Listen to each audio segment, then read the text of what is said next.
बिस्मिल्लाहिर्रहमानिर्रहीम।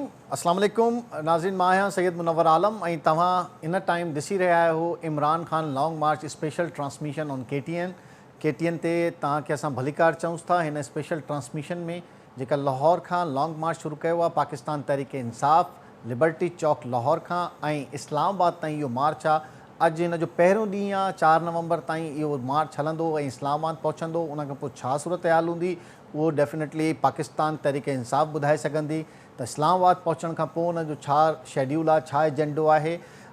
जेके नारो आहे हिन लॉन्ग मार्च जे पोयों त फौरी तौर ते हुकूमत सां इहो मुतालबो आहे त इलेक्शन कराया वञनि, जनरल इलेक्शन कराया वञनि ऐं इहा हुकूमत जो ख़ात्मो कयो वञे ऐं उन खां पोइ इलेक्शन में तमामु पार्टीज़ हीउ डिसाइड कनि, आवाम डिसाइड करे त कंहिंजी हुकूमत रहंदी। लिबर्टी चौक लाहौर खां इहो शुरू थियो आहे। वॾे अंग में माण्हू हिन में मौजूदु आहिनि। पाकिस्तान तहरीक इंसाफ़ जे चेयरमैन इमरान ख़ान इहो ख़िताब बि कयो आहे लिबर्टी चौक ते। इन ई हवाले सां जेका सॼी सूरत हाल आहे तव्हांखे तक़रीबन 6 खां 9 ताईं असां इहो सॼी ट्रांसमिशन 3 कलाक में असां तव्हांखे मुस्तक़िल अपडेट कंदासीं। मुख़्तलिफ़ एंकर्स हिन में असांखे जॉइन कंदा, मुख़्तलिफ़ सहाफ़ी जॉइन कंदा, मुख़्तलिफ़ पॉलिटिकल रिप्रेज़ेंटेटिव हिन में जॉइन कंदा तव्हांखे। ऐं असां चाहींदासीं त तव्हां स्टे ट्यून रहो, असांखे ॾिसंदा रहो ताकी ई जेको लॉन्ग मार्च आहे हिन ते तव्हां अपडेट रहो। ख़ुदा बख़्श असांखे जॉइन कयो आहे KTN जे नुमाइंदे लाहौर खां। ख़ुदा बख़्श सलाम अलैकुम। ख़ुदा बख़्श ॿुधायो त लाहौर मरकज़ पाकिस्तान तहरीक इंसाफ़ उतां शुरू कयो आहे, मरकज़ हुनखे ठाहियो आहे ऐं लॉन्ग मार्च शुरू थी वियो आहे। छा मनाज़िर आहिनि, छा सूरत हाल इन टाइम तव्हां ॾिसी रहिया आहियो? जी बिल्कुलु, PTI चेयरमैन इमरान ख़ान तरफ़ां जेको लॉन्ग मार्च जो ऐलान कयो वियो हो उनखे अॼु लाहौर जे लिबर्टी चौक गुलबर्ग मां शुरू कयो वियो आहे ऐं इन जो टाइम त सुबुह 11 बजे रखियो वियो हो, पर जुमे जे करे लॉन्ग मार्च जेको आहे जुमे नमाज़ खां पोइ इमरान ख़ान जेॾीमहिल मार्च में पहुतो त उनजे ख़िताब खां पोइ शुरू कयो वियो आहे ऐं तक़रीबन जेको आहे सो 3 बजे खां पोइ लॉन्ग मार्च शुरू थियो आहे ऐं हिन में वॾी तादाद में हिन वक़्तु जेको आहे सो कारकुन ऐं अवाम जेको आहे सो लॉन्ग मार्च में शामिल आहे। लॉन्ग मार्च में जेको आहे सो लाहौर जी जेका PTI क़यादत आहे उन सां गॾोगॾु पंजाब जी क़यादत ऐं मरकज़ी क़यादत, समूरी मरकज़ी क़यादत हिन वक़्तु लॉन्ग मार्च में शामिल आहिनि।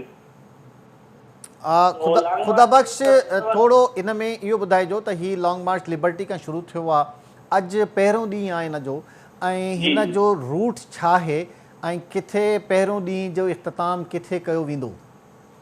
जी, लॉन्ग मार्च जो जेको रूट प्लान जेको आहे सो ॾिनो वियो हुयो उहो इहो आहे त लिबर्टीअ खां इहो लॉन्ग मार्च शुरू थींदो जेको सेंटर पॉइंट ऐं कलमा चौक खां फिरोजपुर रोड ते टर्न कंदो ऐं उतां थींदो हिन जो पहिरियों पड़ाव जेको आहे उहो इछरा मार्केट आहे उते आहे। उते PTI जो रहनुमा ऐं सूबाई वज़ीर मियां महमूद रशीद उनजो लॉन्ग मार्च जो इस्तक़बाल कंदो ऐं उतां जेको आहे सो वरी लॉन्ग मार्च अॻिते रवानो थींदो।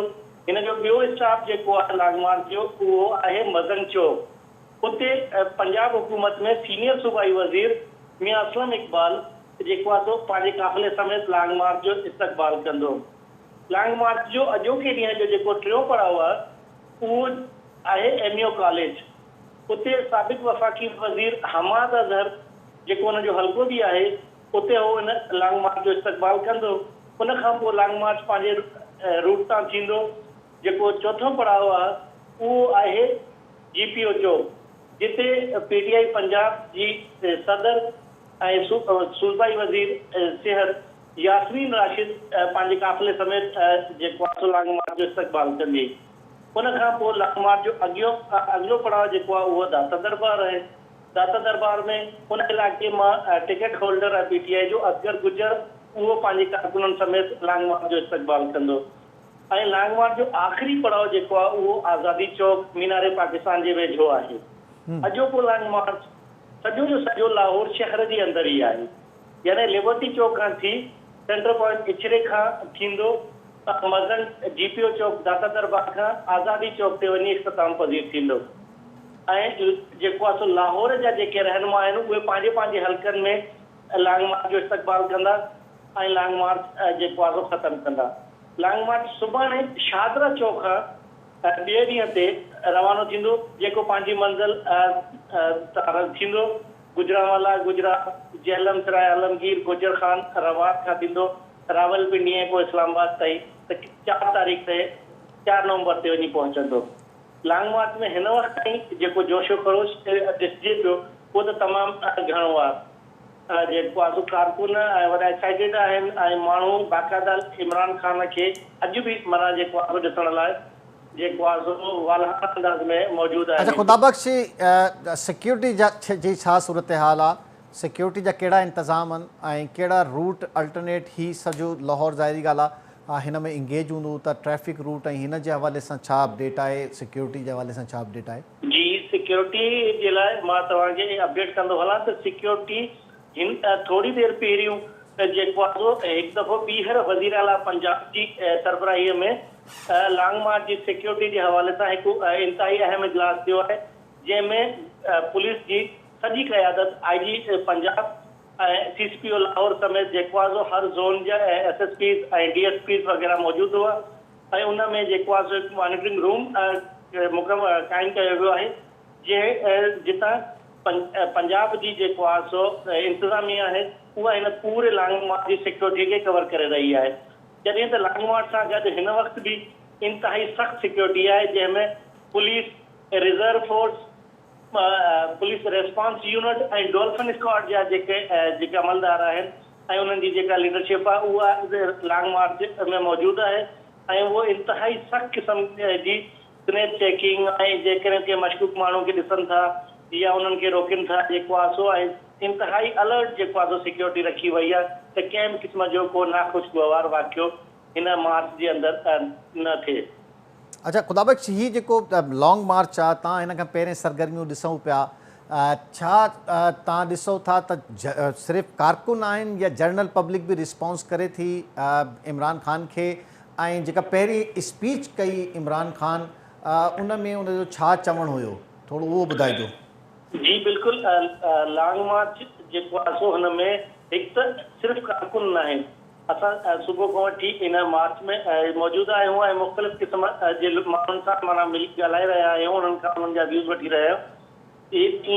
इवन त जेको आहे सो स्कूलनि जा जेके ॿार आहिनि उहे सुबुह मोकिलूं करे जेको आहे सो स्कूलनि मां उहे सिधो लॉन्ग मार्च में शामिलु थिया आहिनि ऐं अहिड़े क़िस्म जा कुझु बुज़ुर्ग आहिनि जेके जेको आहे सो जिन जो चवणु हो त असां कॾहिं बि कंहिं सियासी सरगर्मी में न विया आहियूं, पर इमरान ख़ान जी ॻाल्हि ते हक़ीक़ी आज़ादी मार्च जे करे अॼु असां हिते मौजूदु आहियूं ऐं उहा क्लास बि हिन लॉन्ग मार्च में मौजूदु आहे जेका गर्मी सर्दीअ में कॾहिं ॿाहिरि ई न निकिरंदी आहे। सो ठीकु आहे, इहे सभु माण्हू जेको आहे सो उन्हनि जो चवणु इहो आहे त असां इमरान ख़ान सां गॾु हिन हक़ीक़ी आज़ादी मार्च में जेको आहे शामिल आहियूं। ठीकु आहे ख़ुदाबख्श, थैंक यू। असां तव्हां खां अपडेट वठंदा रहंदासीं ऐं जिथे जिथे क़ाफ़िलो पहुचंदो असांजी कोशिशि हूंदी त तव्हांखे ज़रूरु कनेक्ट कयूं ऐं थोरी थोरी देरि खां पोइ ज़रूरु तव्हांखे असां ज़हमत ज़रूरु ॾींदासीं, तव्हां असांखे अपडेट कयो, असांजे नाज़रीन खे अपडेट कयो।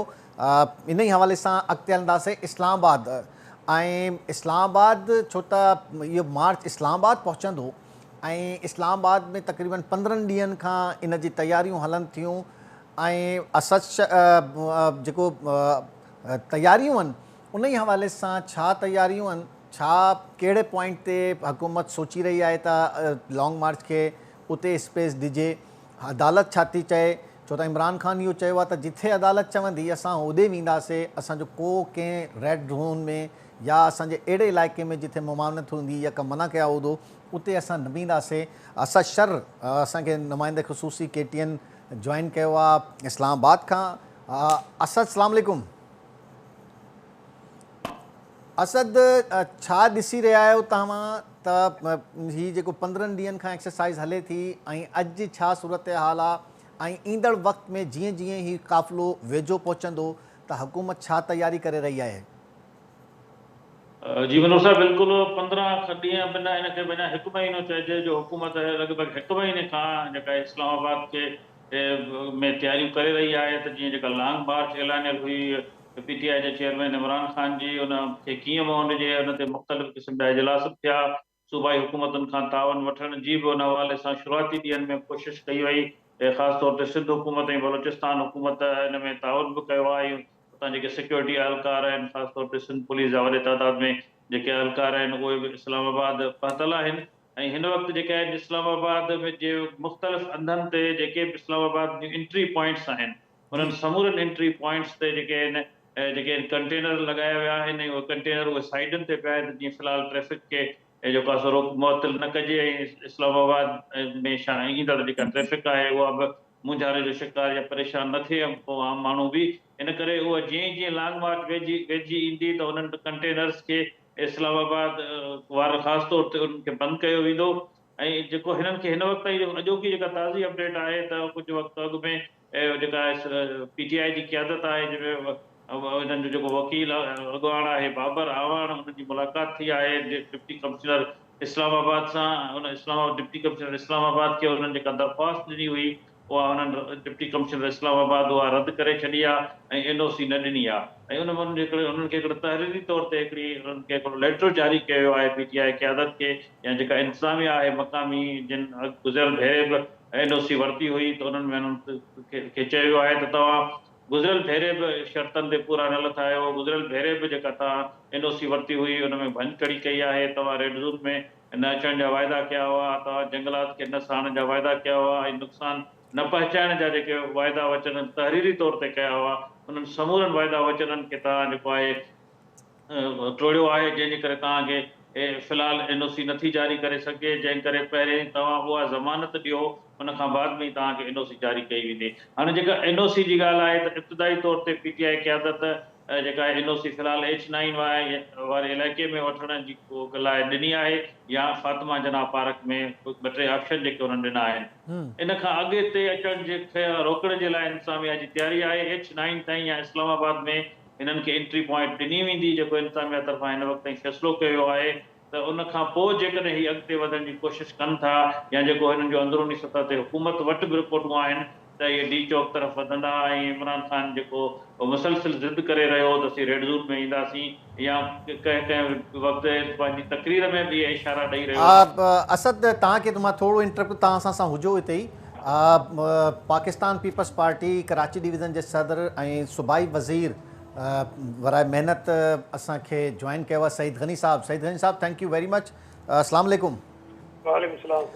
सईद गनी साहब, क्या कहना चाहेंगे, किस तरह से देख रहे हैं एक मरतबा फिर लॉन्ग मार्च? यही तरीक़ेकार रह गया है जमहूरियत में या जमहूरियत में और भी तरीक़ेकार होते हैं, और लॉन्ग मार्च को आप पहले कैसे देख रहे हैं, पहले तो ये बताइएगा। देखिए, एक तो लॉन्ग मार्च करना वैसे कोई पाबंदी नहीं है उस पर, ठीक है। पाकिस्तान पीपल्स पार्टी ने भी किया था, मौलाना फजल रहमान ने भी किया था, लेकिन आपको याद होगा जब पाकिस्तान पीपल्स पार्टी ने अवामी मार्च कराची से शुरू किया, हम इस्लामाबाद तक गए और इस्लामाबाद जाकर उस मार्च का खात्मा किया हमने, और फिर हमने कहा कि हम अपनी लड़ाई असेंबली के अंदर लेके जाएंगे। हमने ये बिल्कुल नहीं कहा कि हम वहाँ धरना देके बैठ जाएंगे, चीफ ऑफ आर्मी स्टाफ मर्जी का लगाएंगे, हुकूमत को फारिग कर देंगे, PTV पर हमला करेंगे या प्राइम मिनिस्टर हाउस पे कुछ हमला करेंगे, पुलिस ऑफिसर्स को मारेंगे, IG को फांसी पर लटकाएंगे। ये बातें हमने नहीं कही। ठीक है। अच्छा, इमरान खान ने जब ये सिलसिला शुरू किया है तो इमरान खान ने आज लाहौर में जिस किस्म की लैंग्वेज इस्तेमाल की है, मैं समझता हूँ कि पाकिस्तान की तारीख में कभी किसी सियासी लीडर ने इस तरह से नहीं किया। और मैं अभी से नहीं, मेरा ये मौक़िफ़ काफी अच्छे से है और मेरा बड़ा पुख्ता मौक़िफ़ है कि इमरान खान इस वक्त पाकिस्तान के लिए एक सिक्योरिटी थ्रेट है और इमरान खान अपनी जात की वजह से हर चीज को नुकसान पहुंचाना चाहता है, चाहे उसके आड़ में, उसके रास्ते में पाकिस्तान आ रहा हो, उसके रास्ते में फौज का इदारा आ रहा हो, उसके रास्ते में आइन आ रहा हो, उसके रास्ते में अदलिया आ रही हो, उसके रास्ते में मीडिया आ रहा हो, उसके रास्ते में जमहूरियत आ रही हो। वो हर चीज को तहस नहस करने पर तैयार है और सिर्फ ये चाहता है कि मेरी जात जो है वो बची रहे।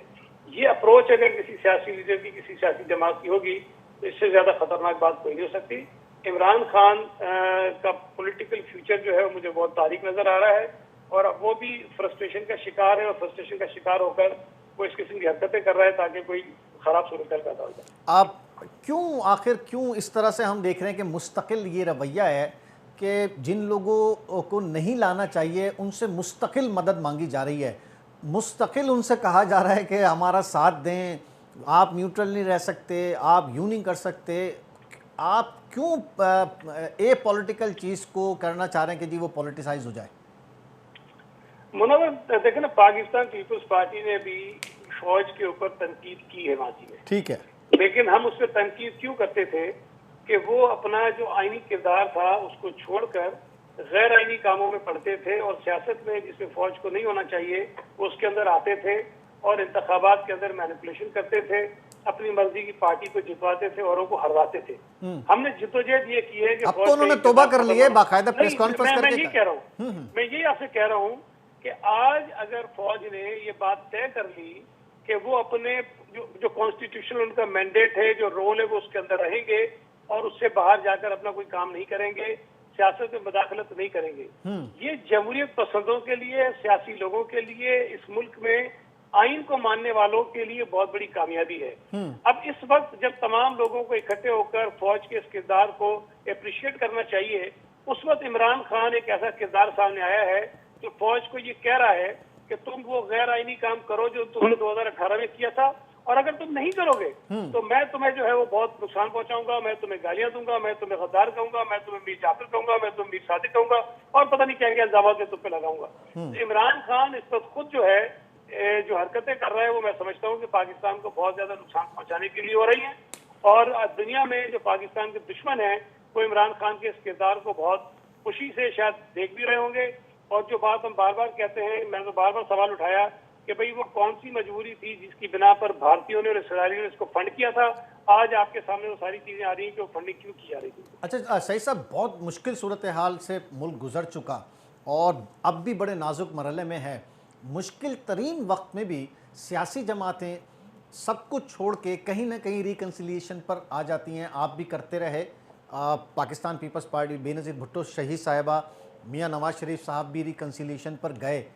हुकूमत की तरफ से भी ऐसा कोई रवैया रिकन्सिलिएशन का या ऐसे कंपोजिट डायलॉग का भी हम नहीं देख रहे कि हाँ आप कह सकें कि जी हम मुस्तकिल उनको एक कंपोजिट किस्म के डायलॉग की ऑफर कर रहे हैं और वो नहीं आ रहे। देखिए, इसमें आप अगर गौर करें तो इमरान खान बार बार क्या कहता है, वो कहता है मैं तालिबान से बात कर लूंगा, मैं दहशत गर्दों से बात कर लूंगा, मैं अलहदगी पसंदों से बात कर लूंगा, लेकिन मैं इनसे सियासी लोगों से बात नहीं करूंगा, इसलिए कि बकौल उसके ये सारे चोर और डाकू हैं। अब अगर इस अप्रोच के साथ कोई आदमी खड़ा हो तो उससे किस तरह से बात हो सकती है। पाकिस्तान पीपल्स पार्टी हो या मुस्लिम लीग नून हो, 2018 में धांधली के जरिए इमरान खान जब बन गया तब भी से ऑफर की थी कि भाई आप जो हो गया तो हो गया, हम मिलकर इस मुल्क की मैशत को ठीक करते हैं, मुल्क के निजाम को ठीक करते हैं, चार्टर ऑफ डेमोक्रेसी को करते हैं। लेकिन इमरान खान ने उस वक्त भी नहीं किया और 3.5-4 साल जो है उसका मकसद सिर्फ एक था कि किसी तरह अपोजिशन को मैं खत्म करूं, दीवार से लगाऊं, ताकि जो अपनी मर्जी की मंशा के फैसले वो करवाता रहे। और ये बात तो DGISI ने अपनी प्रेस कॉन्फ्रेंस में कही। जब उनसे पूछा गया कि मुल्क का सबसे बड़ा मसला कौन सा है तो उन्होंने कहा, मैंने कहा कि मैशत है। उसने कहा मैशत नहीं अपोजिशन है। अब जिस आदमी की सोच ही हो तो सब क्या इलाज कर सकते हो। हाँ, लेकिन मैं फिर वही कह रहा हूँ कि जब एक ज्वाइंट प्रेस कॉन्फ्रेंस होती है जिसमें आसिफ जरदारी साहब भी बैठते हैं, मौलाना फजलुर रहमान भी बैठते हैं, मियाँ शहबाज शरीफ भी बैठते हैं और दीगर आपकी 11 जमाती इत्तेहाद भी बैठता है। अब हमने वो एक ऐसी ऑफ़र कि जी आ जाएं, ये एक पॉलिटिकल, अगर इसको डिनाई किया जाता है तो एक आपका पॉलिटिकल कद तो बढ़ेगा ना, लेकिन हमें अब तक ये मैं ये कहना चाह रहा हूँ कि अब तक ये बाकायदा किसी किस्म की कोई ऑफ़र क्यों नहीं दी जा रही। आप बैठते हैं, क़यादत क्या सोच रही है इस पर? देखिए, वो बातचीत तो करना नहीं चाहता ना तो वो शहबाज शरीफ साहब से बात करना चाहता है, ना वो आसिफ अली जरदारी साहब से बात करना चाहता है। नहीं, वो चाहते हैं, वो कह रहे हैं कि हमें एक इलेक्शन की तारीख दे दें और हम हर किस्म की टेबल पर बैठने के लिए तैयार हैं। अब पता नहीं, ये इलेक्शन की तारीख तो अपनी मर्जी की मांग रहे हैं ना। हाँ, ये आप मुज़ाकरात से पहले अपनी शर्त मनवाना चाहते हैं, ये कैसे हो सकता है? हाँ, देखिए, इलेक्शन के लिए आसान तरीका है इनके पास, ठीक है, जो ये कर सकता है ये कि पंजाब की असेंबली तोड़ दे, KP की असेंबली तोड़ दे, इलेक्शन हो जाएंगे। जो काम ये खुद कर सकता है वो तो ये नहीं कर रहा, लेकिन जो काम ये नहीं कर सकता है वो ये कहता है कि तुम मुझे करके दो।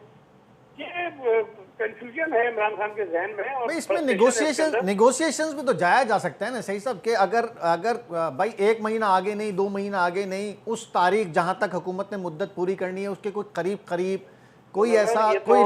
देखें, बात ये है, ये तो सारी चीजें मुज़ाकरात में तय होती है ना। जी हाँ, आप किसी भी मुज़ाकरात के लिए कोई प्री कंडीशन लगा देंगे तो फिर मेरा ख्याल है कि बात आगे नहीं बढ़ती। आप अगर इस बात ये कहें कि हाँ जी इसे मुल्क के अंदर सियासी अदम इस्तेहकाम है, इसको खत्म करने के लिए मुज़ाकरात करने को तैयार है, आप बैठे तो सही, क्या होगा, नाकाम हो जाएंगे ना बात। जी हाँ। आप जो बातें कहेंगे नहीं मानेंगे, नाकाम हो जाएंगी, फिर आप आगे चलिएगा। लेकिन ये तो पैसे से पहले कहता है कि मुझे चांद चाहिए, वो दे दो, उसके बाद बैठूंगा। तो सदर आरिफ अलवी भी तो बड़े एक्टिव हैं, मुलाकातें तो वो मुस्तकिल करा रहे हैं और आप तकरीबन आपके सारे काम भी कर रहे हैं, हलफ भी ले रहे हैं और भी दूसरे काम कर रहे हैं, तो वो उनको क्यों नहीं आप इस्तेमाल करते? देखिए ना, वो जिनसे मुलाकातें करवा रहे हैं, जिनसे इमरान खान मुतालबे कर रहा है, जिनके वो मिन्नत तरले कर रहा है, वो तो सारी चीजें आपके सामने ला दी है ना। वो फिर उसी मकसद के लिए कर रहा है। वो ये नहीं कह रहा कि भाई आप जो है इलेक्शन कर रहा है, वो कहता है इलेक्शन कराओ, मुझे जितवाओ और मुझे फिर हुकूमत में लाओ और फिर उसके बाद मेरे घर को साफ करो और उसके बाद मेरी मुश्किलात आसान करो। वो तो ये कह रहा है ना। और अगर वो कह रहा नहीं करोगे तो फिर तुम सब मीर साजिद को भी जाते हो। हम हतमी नतीजा क्या देख रहे हैं? क्या कोई नतीजा निकल पाएगा इस लॉन्ग मार्च का, या आप इसमें बड़ा तशद्दुद देख रहे हैं, बड़ा इसमें कोई खून खराबा देख रहे हैं, बड़ा इसमें क्या चाह रहे हैं? इमरान के गुब्बारे से हवा निकल रही है और ये 2-4 दिन की बात है। ठीक है, जाहिर है कि वो जब पंजाब में मूव करेगा तो लोग तो कहेंगे कि आ जाएंगे, लेकिन मुझे बताइए कि लॉन्ग मार्च इस तरह होता है कि लाहौर से शुरू करूंगा पिंडी जाऊंगा भाई, ये कौन सा लॉन्ग मार्च है? आप शुरू करो ना कराची से, पूरे मुल्क से होते हुए जाओ, जिस तरह बिलावल भुट्टो बताया गया था। तो नताइज क्या देख रहे हैं, क्या समझ रहे हैं? फ्लॉप शो होगा, आखिर में कोई बातचीत नहीं होगी और जाएंगे और बस खत्म हो जाएगा, ऐसा कुछ है? जो इमरान का ऐसा आपको किरदार नजर आ रहा है ना, जिस जगह पे खड़ा है वैसी जगह पे होगा, ऐसे पीछे जाएगा, आगे नहीं जाएगा। आप पुरतशद्दुद देख रहे हैं कि कोई ऐसा पुरतशद्दुद हो जाएगा एंड में? इमरान तो अल्लाह माफ करे, वो तो चाहता है कि लाशें गिरें, वो चाहता है, उसका मकसद ये है। उनके अपने लोग भी यही कह रहे हैं, इमरान ये चाहता है और जाहिर उसकी तो ख्वाहिश है कि किसी सूरत पैदा हो, लेकिन इंशाल्लाह ताला अल्लाह ने चाहा तो ऐसी कोई सूरत नहीं पैदा होगी। Thank you very much Saeed Ghani साहब, असां सां मौजूद हुयो ऐं बड़ी महिरबानी त सईद गनी साहब पंहिंजो तज़ियो ॾिनो, पाकिस्तान पीपल्स पार्टी जो स्टेटमेंट ऐं उन्हनि जो मौक़िफ़ बयानु कयो ऐं इहो ई चयो त नताइज कोई न निकिरंदो। डायलॉग जॾहिं माहौल थींदो आहे ऐं डायलॉग जा माहौल हूंदो आहे, उन में असां डायलॉग करे सघूं था। डायलॉग जो हिकिड़ो माहौल ज़रूरी आहे। असां पहिरें ॻाल्हायूं पिया सईद गनी खां पहिरें असां असद शर खां इस्लामाबाद में। असद, तव्हां ॿुधायो पिया त हीअ जेको इजाज़त आहे इहा DC इस्लामाबाद कमिश्नर इस्लामाबाद मुस्तरद करे छॾी आहे, त पोइ हाणे छा अदालत सां रुजू कंदी पाकिस्तान तहरीक इंसाफ़ इस्लामाबाद में दाख़िले जे लाइ, या तव्हां ॾिसो था त कोई निगोशिएशन्स थी वेंदियूं कामयाब? ॾिसो, बिल्कुलु इंतज़ामिया सां बि ॻाल्हियूं कंदा, ऐं मुंहिंजो जो ख़्यालु आहे त हू सुभाणे इस्लामाबाद हाई कोर्ट में बि हुन जे लाइ रिट पिटीशन दाख़िल कंदा त असांखे इजाज़त ॾिनी वञे। ऐं माज़ी में अदालत तरफ़ां हुननि खे हिकिड़ो इजाज़तनामो मिलियल आहे, हिकिड़ो हुननि जे लाइ हिकिड़ो ग्राउंड तइ थियल आहे, ऐं जेकॾहिं हू उन्हनि ताईं वञणु चाहींदा त इस्लामाबाद इंतज़ामिया बि उन्हनि खे उन ताईं ॾींदी। जेकॾहिं हू अॻिते वञण जे लाइ का ॻाल्हि कंदा, जंहिंखे रेड ज़ोन था पाण चऊं, त रेड ज़ोन जे लाइ त इस्लामाबाद इंतज़ामिया न ॾींदी ऐं अदालत बि हुनखे रेड ज़ोन अचणु आहिनि अॻु में बि रोकियो हो। रेड ज़ोन जे लाइ त उन्हनि इजाज़त अप्लाई बि न कई आहे मुंहिंजे ख़्याल में। न, ही उन खां पोइ जेकॾहिं वञणु चाहिनि था त उन जे लाइ बाक़ी त हिननि खे इजाज़तनामो अॻु में बि हिकिड़ो मिलियल आहे। ही बाक़ी शयूं लिखी ॾींदा, मूं जेको अॼु हिननि जे अंदाज़ मां लॻो ॻाल्हियुनि मां, त ही तहरीरी तौर ते जेका वायोलेशन तव्हां ॿुधायो त वायोलेशन जी बुनियाद ते मुस्तरद करे छॾी आहे, पोइ मिली त न आहे इजाज़त? अच्छा, जेका तव्हां अदालत वारी ॻाल्हि चयो था त हू कहिड़े इलाइक़े जे लाइ आहे? उहो उन ई साॻे इलाइक़े जे लाइ आहे जिथे हुननि अॻु में वञणु चाहियो पिए, H9 वारे इलाइक़े या फातिमा जना पार्क जे लाइ मुख़्तलिफ़ ऑप्शन अदालत खे ॾींदा। जेके उन्हनि जे ॻाल्हियुनि मां बाबर रहमान जी मीडिया टॉक मां लॻियूं त उहे होॾां बि वेंदा, इंतज़ामिया खे बि मक़ामी इंतज़ामिया खे बि राज़ी करण जी कोशिशि कंदा, ऐं कुझु उन्हनि खे ज़ाहिरात जी माज़ी में सियासी तौर ते थींदो आहे, इब्तिदाई तौर ते त उन्हनि खे न ॾिनी वेंदी आहे, ऐं पोइ थोरो प्रेशर डेवलप थींदो आहे। जीअं जीअं मार्च वेझो ईंदो वेंदो, 4 तारीख़ वेझी ईंदी वेंदी, त हुन खां अॻु में हू पोइ उनखे ॾेई छॾींदा। मौलाना फज़लुर रहमान चयो हुयो त हकीम सनाउल्लाह इस्लामाबाद में वेठो आहे, छा तयारियूं आहिनि, किथां किथां नफ़री आई आहे, छा कीअं फोर्स गैदर थिए थी, ऐं पोइ कीअं कंटेनर वॉल, थोरो इहो ॿुधाइजो छा माहौल आहे इन टाइम? जी बिल्कुलु हकीम जी जंहिंजी ॻाल्हि कई तव्हां उहो बिल्कुलु वेठो आहे ऐं मौलाना जी ॻाल्हि बि आहे दुरुस्त आहे हाँ। ऐं उहो बाक़ाइदा तौर ते हुनजे मौक़िफ़ में का बि लचक न आई आहे। थोरी देरि अॻु में हुन जेका प्रेस कॉन्फ्रेंस कई उन में हुन सख़्तु मौक़िफ़ अख़्तियार कयो आहे त इस्लामाबाद जे रेड ज़ोन वारे इलाइक़े में हिननि खे बिल्कुलु दाख़िल थियणु न ईंदो। उन जे लाइ असांखे बि जेकॾहिं असद साहब तव्हां असां सां मौजूदु रहिजो। पाकिस्तान तहरीक इंसाफ़ सिंध जो सदर ऐं अॻूणो विफ़ाक़ी वज़ीर अली ज़ैदी असांखे जॉइन कयो आहे। अली ज़ैदी साहब अस्सलाम वालेकुम। वालेकुम अस्सलाम। क्या तैयारियां हैं, कैसा देख रहे हैं? अभी पहला दिन है और किस किस्म का जज्बा है? क्या आप अपने मकासद में कामयाब हो जाएंगे? इंशाअल्लाह देखें जी, आज पूरी दुनिया निकली है अल्हम्दुलिल्लाह। और जैसे कि आपको पता है लाहौर में आज एक पहला पॉइंट था, अब ऐसा ऐसा लॉन्ग मार्च शादरा पहुंचेगा, फिर रात को क़याम करेगा, फिर कल सुबह निकलेगा शादरा से गुजरांवाला के लिए। तो वो पूरा रूट प्लान आपके साथ आ गया है। तो आवाम तो उस वक्त तंग है हुकूमत से और ये तो बाहर निकलेगी। अच्छा, ये हो गया, लेकिन आपका जो पर्पज़ है इलेक्शन की तारीख 2, ये जो टास्क है, ये जो ऑब्जेक्ट लेके आप चले हैं, क्या देखते हैं कि इस्लामाबाद पहुंचने से पहले कोई तारीख दे देंगे, इस्लामाबाद पहुंचकर कोई तारीख दे देंगे, या आप तारीख लिए बगैर ही आ जाएंगे? देखिए, फ्यूचर तो कोई प्रिडिक्ट नहीं करता, लेकिन हम मान क्या रहे हैं, हम जमहूरी लोग हैं, हम जमहूरियत के तहत हम क्या मान रहे हैं, फ्री एंड फेयर इलेक्शन। क्योंकि ये जो इम्पोर्टेड हुकूमत है उन्होंने तबाही कर दी है, सारी गड़बड़ कर रहे हैं, यानी कि लॉ को किस तरह इस्तेमाल कर रहे हैं, स्टेट स्पॉन्सर्ड टेररिज्म हो रहा है, सेनेटर्स के ऊपर उठा रहे हैं, कभी किसको उठा रहे हैं, कभी एंकर को उठा रहे हैं, कभी क्या हो रहा है, तमाशा लगाया हुआ है इन्होंने। तो ये तो इस जुल्म में से रहने का फायदा क्या? नहीं तो ये क्या आप समझते हैं लॉन्ग मार्च के जरिए तक आप ले सकते हैं ये तारीख? डायलॉग क्यों नहीं? हमारा जमहूरी मुनव्वर साहब, लॉन्ग मार्च, पीसफुल प्रोटेस्ट, ये असा जो जमहूरी हक आता है, तो हम तो अपना जमहूरी हक इस्तेमाल करके अपनी राय का इजहार कर रहे हैं। पूरी कौम राय का इजहार कर रही है, सबको जो हुकूमत से बैठे नजर आना चाहिए कि कौम किसके साथ खड़ी है। अब सही है, ठीक है, एक हुकूमत है, विफाकी हुकूमत है, मुश्किल तरीन सूरत हाल में भी पॉलिटिशियंस डायलॉग करते हैं, रिकन्सिलिएशंस होती हैं। जिस तरह का माहौल बन गया है, जो फ़िज़ा कायम हो गई है, इदारे सामने आ गए हैं, तो क्या डायलॉग बेहतर नहीं है? देखें, इदारे सामने आ गए हैं, डायलॉग करने के लिए तो हमेशा से तैयार थे, और आपको पता है डायलॉग हो भी रहा था और अपने इससे भी कहा था। मैं कई दफा टीवी शोज में कह चुका हूँ, खान साहब कह चुके हैं कि जनाब आप इलेक्शन के ऊपर बैठ के बात करें, हम आपसे बात करने को तैयार है, बाकी तो आपसे कुछ नहीं रहा, आप सारी चीज उल्टा ये करने के बजाय ये आप केसेस कर देते हैं, लोगों को उठा लेते हैं। कभी कल वो जावेद अपना वो चौधरी साहब को उठा लिया, परसों उसको 18 FIR है, पता नहीं कितनी FIR है, अरशद शरीफ पे कटी हुई थी, सवाल पूछ रहे हैं कि अरशद शरीफ क्यों गया, कितने धमकी दी थी उसको।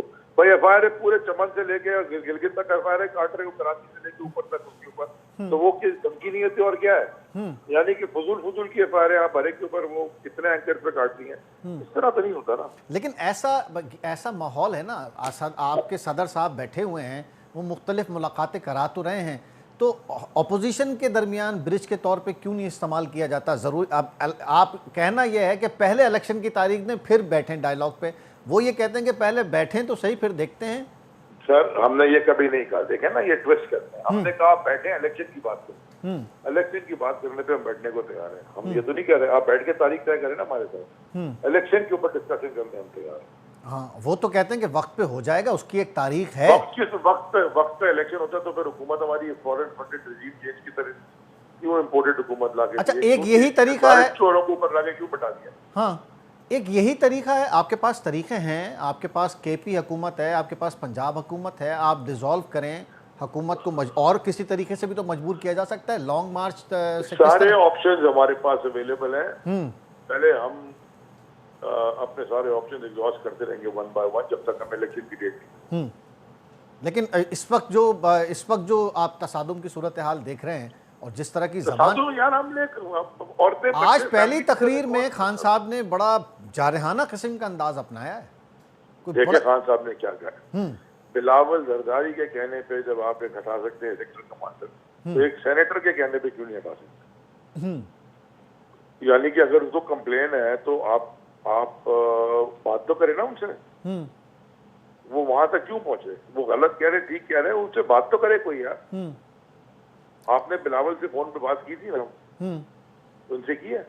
तो ये मोमेंटम कायम रख सकेंगे इस्लामाबाद तक? आज जो आप मोमेंटम देख रहे हैं, आप समझते हैं इस्लामाबाद पहुंचने तक ये मोमेंटम ऐसे ही रहेगा, या 3-4 दिन में टाइम तो ना हो जाए कोई ऐसा? ये आप सवाल उल्टा पूछ रहे हैं मुझसे। लोग सवाल पूछ रहे हैं कितने लोग निकलेंगे, मैं पूछ रहा हूँ कौन नहीं निकलेंगे। हाँ, नहीं, मैं आपसे मोमेंटम का पूछ रहा हूँ, कैसे बरकरार रखेंगे? ये आप देखिएगा ना, जब मैं आपसे कह तो रहा हूँ, जवाब तो दे दिया। अच्छा, अगर अगर अगर अभी तक तो आपको इजाज़त नहीं मिली इस्लामाबाद में दाखिले की, आपकी दरख्वास्त मुस्तरद हो गई है, क्या आप उसके लिए क्या स्ट्रेटेजी है? क्या अदालत जाएंगे हमारे दोबारा? पास सुप्रीम कोर्ट का वर्डिक्ट है। ठीक है। हम कोई भी चीज कानून खिलाफ वर्जी नहीं करेंगे, हम कानून के दायरे में रहते हुए सब कुछ करेंगे। और रेड जोन में जाने की किसी सूरत कोई सूरत नहीं बनेगी कि कोई आप रेड जोन में? हमने तो ऐसा अभी कोई प्लान नहीं बनाया, ना हमारा कोई ऐसा प्लान है। हाँ, और लेकिन अगर कोई और तशद्दुद होता है, ये सारा डिपेंड करता है हुकूमत किस तरह अपने आप के। इस्लामाबाद इंतजामिया कह रही थी कि आपने पिछली दफ़ा जो इजाज़त ली थी उसमें इंतहाई वायलेशन हुई, तशद्दुद हुआ, आग लगाई गई, चीज़ों को तोड़ा गया और बहुत सारे काम। बिल्कुल झूठ बोलते हैं। इन्होंने हम पे अटैक किया, आप कराची में देख रहे थे, हम पीसफुल थे, हमारे पे स्टेट कैसे कोई अटैक हुई, पुलिस ने फायरिंग करके हमारे लोगों को फिर गोलियां चलाई। मैं वहाँ खुद मौजूद था। मैं आपको दहशतगर्द लगता हूँ, मेरे पे दहशतगर्दी की 2 FIR कटी हुई है। मुझे पता है बिलाल गफ्फार को जिस MP ने मारा है उसके ऊपर आज तक FIR नहीं कटी। हम 22 की मजिस्ट्रेट के पास दरखास्त भी जमा करा चुके हैं। वो पाकिस्तान की किसी एक सूबाई असेंबली के मेंबर नहीं है। कराची के अंदर मुझे एक बात बताएं, हाँ, पीपल्स पार्टी के सदर की या MPM के जो बिल्कुल इस वक्त मजबूर कौमी मूड बनी है, उनके की सदर की ऐसी पिटाई हो तो वो कराची में क्या करना है? हम फिर भी पीसफुल है, हम कानून के दायरे में रह के सब कुछ करें। ठीक है, thank you very much. Ali Zaidi साहब असां सां मौजूद हुयो ऐं वाज़े तौर ते हुन चयो आहे त इस्लामाबाद ज़रूरु पहुचंदासीं ऐं असांजो राइट आहे, जमहूरी राइट आहे, पुरअमन मार्च आहे। कंहिं क़िस्म जो को तशद्दुद असां ते जॾहिं अटैक थियो त पोइ उन लास्ट उन में उन खां पोइ तशद्दुद शुरू थियो, न त उन असांजो को अहिड़ो ताल्लुक़ न आहे। हिते शॉर्ट ब्रेक हिकिड़ो वठूं था, ब्रेक खां पोइ इहा ई ट्रांसमिशन असां कंटिन्यू रखंदासीं ऐं इन में असांखे असांजे ॿिया एंकर ऐं असांजा सहाफ़ी इन में मौजूदु हूंदा। वहीद राजपर साहबु हूंदो, असांजो ब्यूरो चीफ आहे KTN न्यूज़ कराची जो। लैला निसार असांजी एंकर पर्सन आहे, उहा इन में मौजूदु हूंदी। ऐं सखर खां असांखे जान मोहम्मद महर साहब असांखे जॉइन कंदा 7 खां 8 जे दरमियान। Stay tune to KTN।